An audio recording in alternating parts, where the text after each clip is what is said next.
Advent of Europeans order వచ్చేసి ఆంధ్రాకి వచ్చిన order. Dutch, British, French, Portuguese. Dutch, British Muhammad Quli Qutb Shah టైంలో వచ్చారు. ఫ్రెంచ్, పోర్చుగీస్ వచ్చేసి అబ్దుల్ కుతుబ్ షా టైంలో వచ్చారు. ఫస్ట్ అయితే డచ్ వాళ్ళ కోసం అయితే చూస్తాము. డచ్ వచ్చేసి 1605లో వచ్చారు. మహమ్మద్ కులీ కుతుబ్ షా పర్మిషన్ తీసుకొని వీళ్ళు మచిలీపట్నంలో అయితే ట్రేడింగ్ సెంటర్ ఎస్టాబ్లిష్ చేశారు. ఫోర్ట్ గెల్రియా అన్నది మనకి వీళ్ళు కట్టించారు పులికాట్లో. పులికాట్ అన్నది second most important trading centre. Pulicat తర్వాత నాగపట్నం ట్రేడింగ్ సెంటర్గా మార్చుకున్నారు 1690లో. వీళ్ళు చేసిన ఎక్స్పోర్ట్స్ ఏంటి అంటే రత్నాలు, నీలిమందు, నూలు, కలంకారీ, మూతక దుస్తులు అంటే రఫ్ కోర్స్ క్లాతింగ్స్ ఉంటాయి కదా అవి. నూలు అంటే యార్న్. వీళ్ళు చేసిన ఎక్స్పోర్ట్స్ ఇవి. ఇంపోర్ట్స్ వచ్చేసి సిల్క్ అండ్ పింగాణి.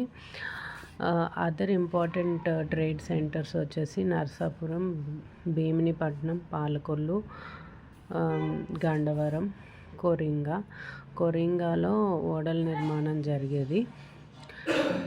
చిట్టి వలస అన్నది భీమినిపట్నంకి చెందింది. అక్కడ జనపనార పరిశ్రమ అయితే స్థాపించారు. ఇది డచ్ వాళ్ళకి సంబంధించి. ఇంకా డచ్ వాళ్ళకి సంబంధించి ఉన్నాయి. అదేంటంటే కుతుబ్ షా దగ్గర నుంచి వీళ్ళైతే కాయిన్స్ మింట్ చేయడానికి పవర్ని అయితే తెచ్చుకున్నారు, పర్మిషన్ అయితే తెచ్చుకున్నారు. ట్యాక్స్ కూడా వీళ్ళకి ఎగ్జామ్ట్ అయితే అయ్యింది. 1610 నుంచి 23 వరకు కూడా డచ్ వాళ్ళు కొల్లేరు డైమండ్స్ని అయితే లీజ్గా తీసుకున్నారు కుతుబ్ షాహీ దగ్గర నుంచి. అతనికి వచ్చేసి 3 lakhs పన్నులు అయితే ట్యాక్స్గా అయితే కట్టేవాళ్ళు లీజ్గా తీసుకున్నందుకు. ట్యాక్స్ కాదు, లీజ్కి అంటే తీసుకున్నందుకు డబ్బులు కట్టేవాళ్ళు. 4.5% ట్యాక్స్ అయితే పోర్చుగీస్ కట్టేవాళ్ళు పోర్ట్ యూస్ చేసుకోవడానికి. 11% ట్యాక్స్ వచ్చేసి సుగంధ ద్రవ్యాలకు కట్టేవాళ్ళు. నెక్స్ట్ వచ్చేసి నిజాంపట్నం. అంటే వీళ్ళ టైంలో 2 ఇంపార్టెంట్ ట్రేడ్ సెంటర్స్ ఉండేవి, నిజాంపట్నము అలానే పులికాట్. నిజాంపట్నంనే పెద్దపల్లి అని కూడా అంటారు, ఇది గుంటూరులో ఉంది. ఫారెన్ లిటరేచర్లో దీన్ని పెంటపుల్లి అని కూడా పిలిచేవాళ్ళు. పీటర్ ప్రోరిస్ అనే అతను ఒక డచ్ ట్రేడర్.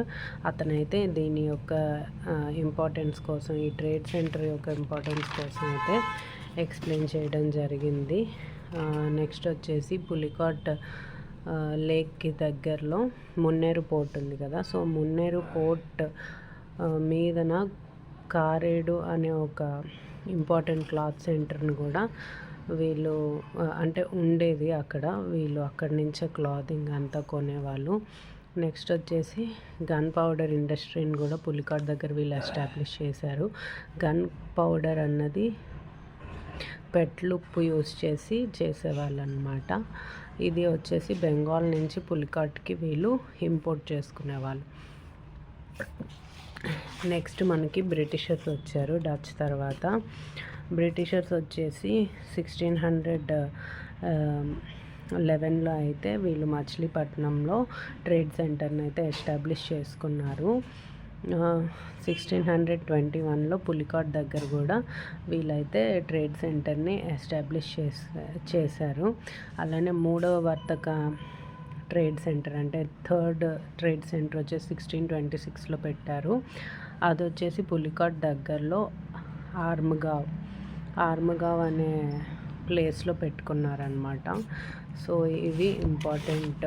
ఇది అయితే వీళ్ళు దామెర్ల వెంకటాద్రి నాయుడు అలానే దామెర్ల అయ్యప్ప నాయుడు వీళ్ళ హెల్ప్, అంటే ఈ సోదరులు వచ్చేసి విజయనగర డైనస్టీ కింద వర్క్ చేసేవాళ్ళు సామంతుల్లాగా. వీళ్ళ హెల్ప్ తీసుకొని మద్రాస్ పట్నం వచ్చేసి వీళ్ళు ట్రేడ్ సెంటర్గా పెట్టుకున్నారనమాట. ఓకే, సో ఆ ట్రేడ్ సెంటర్కి వాళ్ళు ఏం పేరు పెట్టారంటే చెన్నపట్నం అని పెట్టారు. చెన్నపట్నం అని పేరు ఎందుకు ఎలా వచ్చిందంటే చెన్నప్ప అనే అతను ఈ దామెర్ల సోదరుల యొక్క తండ్రి అనమాట. సో అతని పేరు మీదనే ఈ చెన్నపట్నం అనే పేరైతే పెట్టారు. సెయింట్ జార్జ్ కోట కూడా మద్రాసులో వీళ్ళు నిర్మించారనమాట. ఎవరు బ్రిటిషర్స్ నిర్మించారు. సో ఇవి వచ్చేసి ఇంపార్టెంట్ పాయింట్స్ అన్నమాట.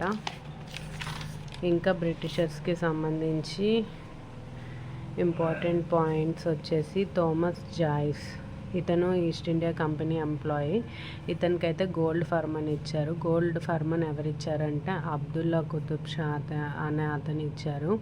ఇతను ఎందుకు ఇచ్చారు గోల్డ్ ఫర్మన్ అంటే ఏంటంటే ఫ్రీ ట్రేడ్ చేసుకోవచ్చు వాళ్ళు. సో అది 12K పగోడాలు మాత్రమే వీళ్ళు చెల్లించి ఫ్రీ ట్రేడ్ చేసుకునేవాళ్ళు బ్రిటిషర్స్. ఎవరికి చెల్లించేవాళ్ళంటే కుతుబ్ షాహీ డైనెస్టీకి చెల్లించేవాళ్ళు.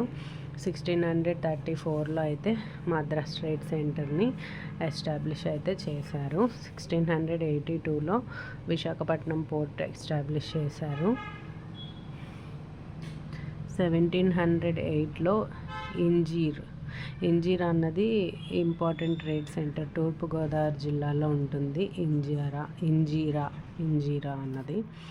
నెక్స్ట్ వచ్చేసి ఫ్రెంచ్కి సంబంధించి ఇంపార్టెంట్ పాయింట్స్ అయితే ఇక్కడ మనం చూడొచ్చు. ఫ్రెంచ్ వాళ్ళైతే మనకి ఎప్పుడు వచ్చారంటే 1664లో East India company, French East India company అయితే స్థాపించారు. అయితే వీళ్ళు 1669లో మచిలీపట్నంకి వచ్చి మచిలీపట్నం ట్రేడ్ సెంటర్గా అయితే ఎస్టాబ్లిష్ చేశారు. ఎవరి పర్మిషన్ తీసుకున్నారు? అబ్దుల్లా కుతుబ్ షా అతని పర్మిషన్ అయితే తీసుకున్నారు. అండ్ ఇంకొక ట్రేడ్ సెంటర్ ఆంధ్రప్రదేశ్లో ఫ్రెంచ్ వాళ్ళది యానాము. నెక్స్ట్ వచ్చేసి పోర్చుగీస్ లాస్ట్ వచ్చారు ఆంధ్రప్రదేశ్కి 1670లో. వీళ్ళైతే ట్రేడ్ సెంటర్ని ఏర్పాటు అయితే చేశారు. అది కూడా మచిలీపట్నంలో వీళ్ళు ఎస్టాబ్లిష్ అయితే చేశారు. తెలుగువారు పోర్చుగీస్ని ఏమని పిలిచేవాళ్ళంటే బుడత కీచు అని పిలిచేవాళ్ళనమాట. సో ఇవి ఇంపార్టెంట్ పోర్చుగీస్కి సంబంధించి. వీళ్ళు వచ్చేసి సుగంధ ద్రవ్యాలు అయితే ఎక్స్పోర్ట్ చేసుకునే వాళ్ళు ఆంధ్ర నుంచి. సో ఇవి ఇంపార్టెంట్ పాయింట్స్ అడ్వెంట్ ఆఫ్ యూరోపియన్స్లో.